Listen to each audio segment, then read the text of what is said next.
عربوں کے مشہور بت جو صفا اور مروہ پہاڑیوں پر پوجے جاتے تھے، یہ وہ بت تھے جسے لوگوں نے اپنے ہاتھوں سے نہیں تراشا تھا، بلکہ یہ جیتے جاگتے حقیقی انسان تھے۔ انہوں نے خانہ کعبہ کے اندر ایسا کیا جرم کیا تھا جس کی وجہ سے اللہ نے انہیں ایسا خوفناک عذاب دیا جو آنے والوں کے لیے عبرت کا نشان بن گیا۔ جب سے خانہ کعبہ تعمیر ہوا تب سے لے کر اب تک جس نے بھی بیت اللہ کی بے حرمتی کی یا بے حرمتی کرنے کی کوشش کی تو اللہ نے ان کا وہ حشر کیا کہ رہتی دنیا تک عبرت کا نشان بن کر رہ گئے، چاہے وہ دنیا کا طاقتور بادشاہ ابراہا اور ہاتھیوں کا لشکر ہی کیوں نہ ہو۔ اس کے علاوہ تاریخ میں کئی ایسے واقعات ملتے ہیں کہ جنہوں نے کعبہ شریف کی بے حرمتی کی اور ان کو اللہ نے دردناک عذاب دے کر تباہ کر دیا۔ اس کی ایک مثال اوصاف و نائلہ ہیں۔ اوصاف بن یعلا اور نائلہ بنت زید دراصل قبیلہ بنی جرہم کے ایک مرد و زن تھے۔ نائلہ ایک خوبصورت اور حسین لڑکی تھی جو اپنے قبیلہ میں یمن کے کسی علاقے میں رہا کرتی تھی۔ یہ خوبصورت حسینہ قبیلہ بنی جرہم میں اپنے حسن کی نمائش کیا کرتی تھی۔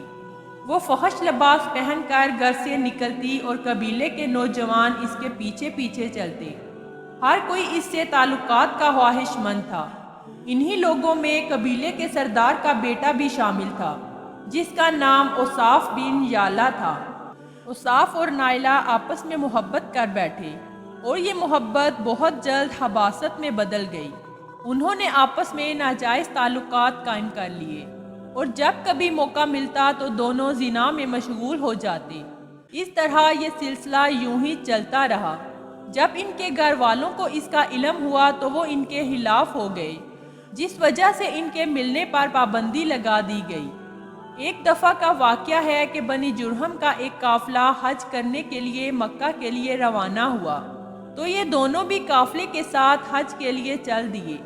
قافلہ مکہ پہنچا اور یہ حج کے ایام تھے۔ انہی دنوں کا واقعہ ہے کہ ایک روز کعبہ میں لوگوں کی تعداد بہت ہی کم تھی اور آس پاس کوئی بھی موجود نہ تھا، لہٰذا شیطان نے ان کے دلوں میں وسوسہ ڈالنا شروع کر دیا۔ وہ دونوں خانہ کعبہ میں داخل ہو گئے اور اس تنہائی کے عالم میں زنا کرنے لگے۔ ان کی حباست اور کعبے کی بے حرمتی پر زمین و آسمان کانپ اٹھا، سمندر کی موجیں جوش مارنے لگی اور اللہ کی طرف سے عذاب نازل ہو گیا۔ ہوا یوں کہ جب وہ خانہ کعبہ کے اندر بدفعلی کر رہے تھے تو اسی وقت ان کی روحیں قبض کر لی گئیں اور ان کے گوشت پوست کے جسم پتھر کے بنتے چلے گئے۔ یہ لمحہ انتہائی خوفناک اور عجیب و غریب تھا۔ لوگوں نے دونوں مجسموں کو اٹھایا اور باہر لا کر زمین میں گھاڑ کر انہیں کھڑا کر دیا تاکہ یہ لوگوں کے لیے عبرت کا نشان بنا رہے۔ کچھ دن گزرنے کے بعد مکہ کے لوگوں نے اوصاف کے بت کو اٹھا کر کوہ صفا کے مقام پر رکھ دیا اور نائلہ کے بت کو مروہ کے مقام پر رکھ دیا۔ صفا اور مروہ دراصل دو پہاڑیاں ہیں جو حرم کعبہ کے بالکل قریب ہی ہیں۔ انہی دو پہاڑیوں پر چڑھ کر چکر لگا کر بی بی ہاجرہ علیہ السلام نے اس وقت پانی کی تلاش کی تھی جب حضرت اسماعیل علیہ السلام شیرخوار بچے تھے اور پیاس کی شدت سے بے قرار ہو گئے۔ اس لیے زمانہ قدیم سے یہ دونوں پہاڑیاں بہت مقدس مانی جاتی ہیں اور حاجی ان پر چڑھ کر بڑے احترام اور جذبات عقیدت کے ساتھ طواف کیا کرتے تھے۔ جب اوصاف اور نائلہ کے بت کو صفا اور مروہ کے پہاڑ پر رکھا گیا تو ان کی سزا یہ تجویز کی گئی کہ جو شخص بھی صفا اور مروہ پر جائے گا وہ ان دونوں بتوں کو ایک ایک جوتا مارے۔ ایک دو نسلوں تک تو یہ عمل جاری رہا، پھر لوگوں نے انہیں جوتوں کے بجائے پتھر مارنا شروع کر دیے اور کچھ نسلوں بعد لوگ انہیں صرف ہاتھ لگایا کرتے تھے۔ اس طرح وقت گزرنے کے ساتھ ساتھ لوگوں نے ان سے عبرت حاصل کرنا کم کر دیا اور ان کی تعظیم زیادہ کر دی، یہاں تک کہ ایک وقت ایسا آیا کہ عربوں نے جاہلیت کی بنا پر ان کو محبت کی علامت قرار دینا شروع کر دیا اور قبیلوں میں ان دونوں کے عشق کی داستانیں فخر سے بیان کیا کرتے۔ آہستہ آہستہ یہ محبت کے دیوی اور دیوتا قرار پائے۔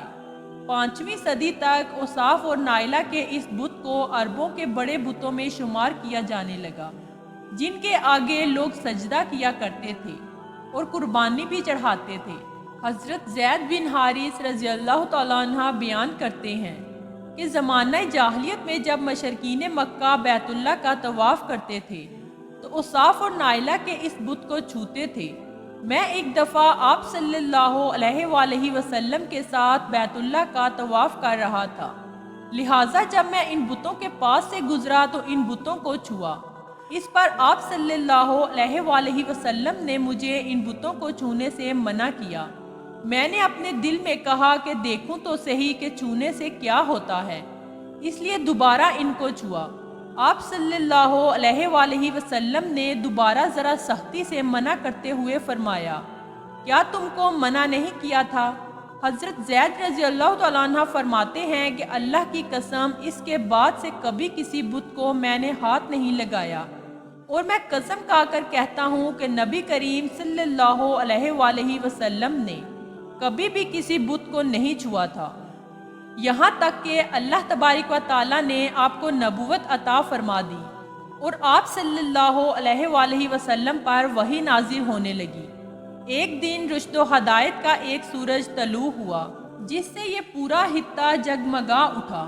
حضور پاک صلی اللہ علیہ وآلہ وسلم نبوت کے عہدے پر فائز ہوئے۔